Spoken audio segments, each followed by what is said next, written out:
How is up, everyone? It's your boy, a talking Marshmallow! And today, we're going to have a little talk about the Book 5 FEH channel, which was... alright, I guess. The cinematics was certainly good to look at. Too bad that really doesn't do anything for actual gameplay. But anyway, we can talk about that later. So this FEH channel, we get treated with D.Va, who looks incredibly awkward in that uncomfortably looking mech, just as I remembered. Well, okay, so that's actually our free character, Ronald Reagan! We also learned that a guy is suffering from horrible brain damage given to him by a circlet of some sort, and now this poor man imagines himself to be these types of creature and is now doing evil things. I honestly feel kind of bad for him, so I might send Dr. Sakura to help cure him of his mental illness, because clearly this man is in no shape. No shape to rule anything but a small 8x10 padded cell somewhere underground.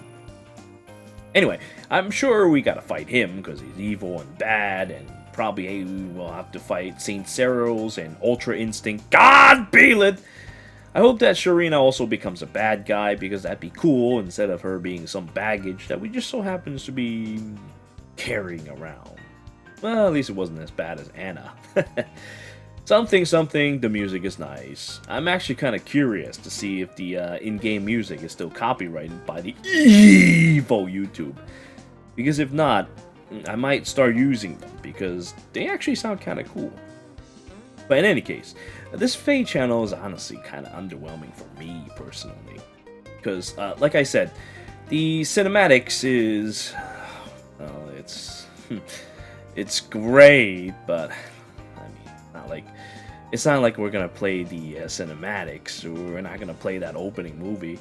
No, we're stuck with Fire Emblem Heroes, and we get an evil character that can move 3 spaces after a fight. Yep, Kanto is in the game now. Personally, I think that's a terrifying thing. They didn't build it in regular cavalry for a reason, because the maps we have are generally rather small. It made sense because, you know, such a horrifying technique would destroy any semblance of thought, in particular to positioning, and just any hit and run tactics. I mean, we have hit and run as a B slot for a bit, which was kind of useful for getting away after a fight, and then you reposition. But now you don't even have to do that. You can just Kanto and everything's fine. And I think that will probably unbalance the game. I mean, I guess it's better than it being built into all cavalries, unlike, say, my goddamn healer's doing half damage and needs a refine or a B slot to do anything meaningful. I really hate that. I don't know why they didn't just get rid of it, but well, we're just gonna have to use these refines to make my healers strong. But anyway, so now we have a busted free unit in the form of Ronald Reagan with what basically amounts to a range attack with an attack range of 4 tiles, and she can just quickly retreat back. And we're likely to get more of this hit and run shit to follow as more Book 5 units are revealed. What a wonderful thing to look forward to, right? We should be glad that Cavalry gets some gimped-ass skill selections, because imagine this weapon, which reduces 30% damage from a unit's first attack, is combined with something, say, oh, I don't know, a sturdy impact or something. Killing this thing in enemy phase is thankfully still an option, because you simply cannot allow this kind of thing to escape after an attack. Well, I suppose there is also another small bit of balancing factor, and that this Kanto only works from turn 1 to 4, so you gotta be decisive with it. But that's hardly a drawback if you use these types of characters to begin with. Cavalry team will certainly benefit tremendously with something like this at the fore. Speaking of, we also get some Sacred Stones characters to play with. Selena has a stupid tome that gives no follow-up to a tome cavalry, which can be pretty terrifying. I mean, if she packs Desperation in the mix, she's basically turned into some sort of Reinhardt-type monstrosity. Then there's this obsidian guy with a spear that's obsidian. It gives the typical not being adjacent, freeze stats, and follow up. Well, I guess he's voiced by Vegeta. That's cool. Yeah. Then there's a healer with nothing worth talking about, and some bad-looking dude. Wow, that's great. So, what else is there? I mean, oh yeah, there's a dandruff-filled Christmas banner, which likely includes Bulbasaurus Rex. I mean, Camilla, yeah. How wonderful, yeah. So, as you can plainly see, I'm actually not terribly excited about this FEH channel. It doesn't really tell me much, and it's just... You know, I actually don't even want to make a video for it, but let's just call it a sort of obligation. I've been playing this game for a long time now. Might as well, you know, see it to its end kind of thing. You know, a bit of a treat to the fans that's been following me for almost 5 years now. I mean, okay, look what they're doing to Aether Raids now, right? So, it's like... Ooh, yeah, this FEH channel tells us you get an extra offense or defense slot if you have so-and-so mythic hero. Oh, that's fucking disgusting. Imagine those fun 5-on-7 fights, or the exciting journey of having to lock and unlock your defense teams because you have to make adjustments every other week. Look, I get this is the so-called endgame content. But why bother making it even more of a pain in the ass already? Whatever happened to quality of life? Not everyone is Acarus and gives a shit about this mode, because it's a chore. You have to do it every day. Practically every day. I mean, I guess you get one free day if you manage to fight each day and you have some free things.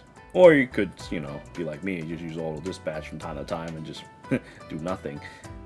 But, well... I suppose watching people get killed by defense is also kind of fun. That's a lot of fun. I like making videos of those. I really should put up videos of those. But anyway, I digress. So anyway, you know, instead of making these pain-in-the-ass things, you know, why not try making money by doing something fun for a change? You know, intelligence system. Like seriously, I'm sorry, but you know that ass-nart fart gas game doesn't really count. And then there's Lokis Pawn, which... Shall I say the novelty is kind of already worn out. It became yet another chore when we had to fight against other player units. I guess it could have been kind of fun if you can see how your team fights in defense, but yeah, it was a bit of a chore at the second half. It was fun at first, but after that it got a bit of a pain. I don't even know if people would want to watch a video of mine doing that again. There's a whole reason why I use the 6 passive pain plus in that mode instead of some like actual serious team with like 1,000,000 bonuses, because I just want to give people a lot of pain and call it a day. I guess at the very least being able to have my pain team transferred over to in the save files for other people to fight online is kind of interesting. It's just that it would be nice to see other people actually fight it, like Aether Raids defense. Anyway, speaking of Aether Raids again, I guess you get some extra points in Aether Raids now. Ooh, wow.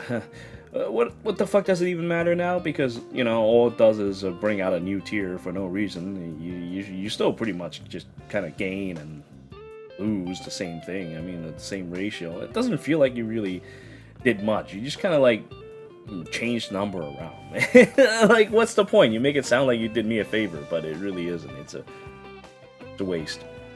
So, you know, this is why I keep saying this. Fire Emblem Heroes is not a game to be taken competitively, because, one, they want to make it into a lifestyle, and that's stupid. Because it'll only serve to frustrate you. If you do take it seriously, it'll change you. It'll make you undesirable. And this FEH channel is underwhelming to me as a result, because, you know, all they talk about is summoning characters, summoning for Reagan and more, because those other characters don't mean shit. They don't even deserve to be named. It's just Reagan more, not Reagan and Sacred Stones, or Reagan and Selena and Obsidian Guy and yada yada yada. Nope, just Reagan and more. And some shit changes that I don't actually care about. You know, there's a reason why I get so badly affected by Genshin Impact, you know?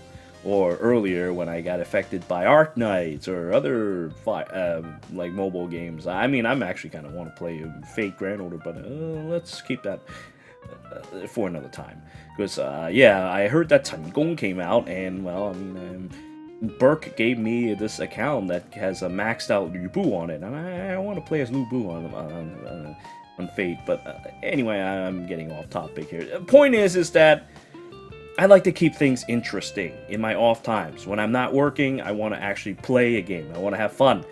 Fire Emblem Heroes is not doing it for me lately, so it's, you know, kind of disappointing. Still, I like to see things through for the long haul. I'll stick with Faye and see, and just use the extra Google points I get from Genshin Impact when I did summons for that game. You know, it's kind of silly because Genshin Impact's, the points that I get from them, I can only use it to get $3 coupons, which is very, very pain in the ass to use. Whereas in Fire Emblem Heroes, I can use those points for a tremendous amount of orbs. So I guess I'll just, you know, carry over those orbs or something like that, and maybe they'll introduce some fun game modes. Yeah, we'll see about that. With some fun characters to screw around with. But, you know, I talk a lot of shit, but I really do genuinely hope that this game does, you know, pick up at some point instead of stupid, boring mode that's just basically a chore to play. But anyway, that's about it. I'm sorry for being so negative throughout this whole thing.